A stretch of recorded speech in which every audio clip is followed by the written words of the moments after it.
É muito comum quando a gente está trabalhando com arquivos JavaScript que a gente precisa ter acesso a informações antes do carregamento de um arquivo.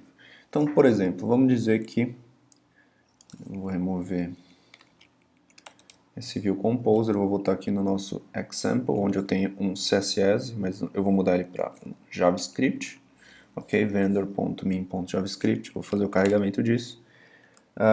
Mas eu preciso nesse vendor, vamos aqui dentro desse vendor.min.javascript, vou colocar aqui console.log. Eu vou acessar uma variável global, então eu vou chamar ela de devsbrasil. E eu quero consolar mensagem, que vai ser uma chave dentro de Devs Brasil. Se eu der um refresh, opa, Devs Brasil não está definido. Por quê? Porque ele não tem acesso, porque nem existe isso. Mas a gente pode simplesmente fazer isso aqui, ó. Colocar asset é igual, e aí aqui a gente pode passar asset localize. Aí aqui a gente definiu o nome da variável, então vai ser Devs Brasil. E como segundo parâmetro a gente vai passar justamente o que a gente está definindo. Então uma array onde msg vai ser olá mundo. Certo? Se a gente der um refresh, ele vai consolar olá mundo, porque olá mundo, deixa eu ver aqui, Devs Brasil, foi colocada a variável dentro do escopo, justamente antes do carregamento do vendor.min. Além da gente fazer esse tipo de localização, a gente pode também colocar custom attributes. O que seria isso? Por exemplo, a gente tem o nosso script aqui, vendor.min. Digamos que a gente precise fazer o carregamento dele assíncrono, certo? Como que a gente faria isso?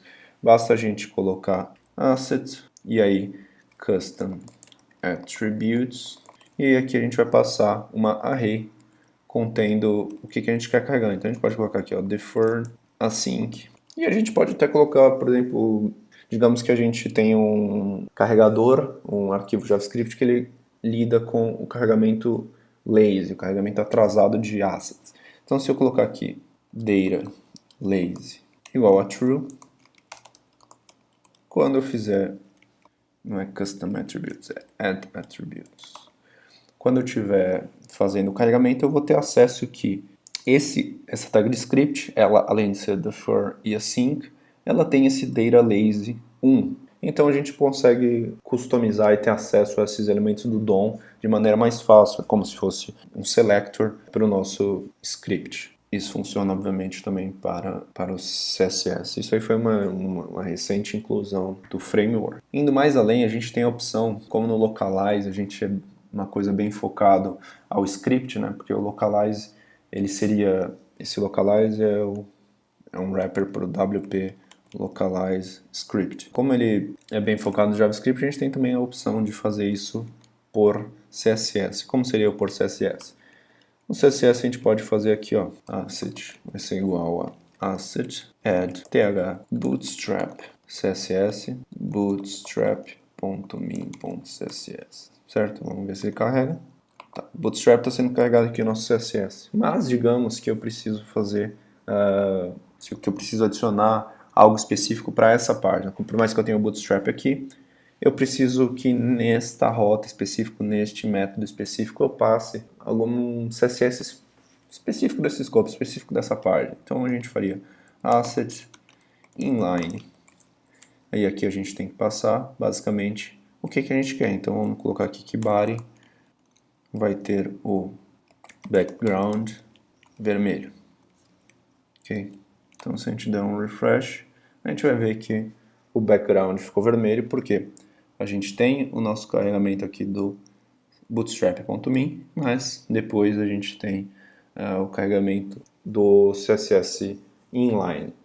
Além disso, quando a gente está trabalhando com JavaScript, então vamos voltar aqui ao nosso JavaScript, colocar aqui nosso asset, eu posso fazer que nem eu coloquei lá, asset inline console.log olá web, certo? Então, vamos lá, se eu der aqui, vai ter o olá web, aqui ele está falando que devs Brasil não existe. Se eu colocar aqui web, que a gente tem aqui nosso console lá web depois do vendor.me. Mais uma opção para a gente fazer, como a gente fez no próprio Localize, o inline, quando a gente trabalha com JavaScript, a gente tem a opção de passar um segundo parâmetro chamado before. Então esse parâmetro before, obviamente, ele vai colocar antes do carregamento do seu asset JavaScript. E isso possibilita a gente a fazer a mesma coisa. Vou colocar aqui o window.devsbrasil vai ser igual a um objeto cuja chave MSG vai ser igual a olá, galera. Ok? Então, dando refresh, olá, galera. Ok? A gente ainda falta tratar algumas coisas sobre o registro de localização. Isso aí vai ser um vídeo curto que eu vou fazer, o último vídeo dessa primeira parte dessa classe, do método assets. E por fim a gente pode seguir para uma outra classe. Ok? Um abraço a todos e até a próxima.